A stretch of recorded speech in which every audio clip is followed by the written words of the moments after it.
কবিউল আমিন, trustworthy জামাইয়ের কাছে আমার এই কলিজার টুকরাটাকে, মেয়ে তো বাবার কলিজার টুকরা, আমি বলি যে মেয়েকে তুলে দেওয়া মানে কলিজার অর্ধেকটা কেটে ছেলের হাতে দেওয়া, তো আমার পুরো কলিজাটা যার হাতে দিব তাকে আমি ট্রাস্ট করি কিনা ওইটা হচ্ছে জরুরি। ওখানে 1 কোটি 2 কোটি টাকা ডাজন্ট ম্যাটার, ওইটা কোনো বড় বিষয় না।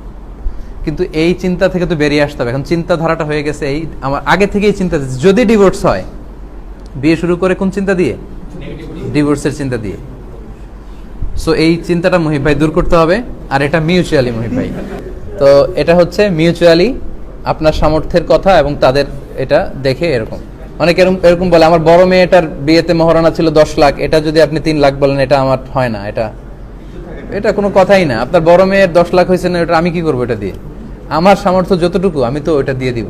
বেটার হচ্ছে সাথে সাথে ডৌরি দিয়ে দেয়া, না পারলে আস্তে আস্তে দেয়া, কিন্তু দিতে হবে এটা। সো আমি যতটুকু সামর্থ্য আছে অতটুকুই দেবো, আর কনফিডেন্ট থাকতে হবে।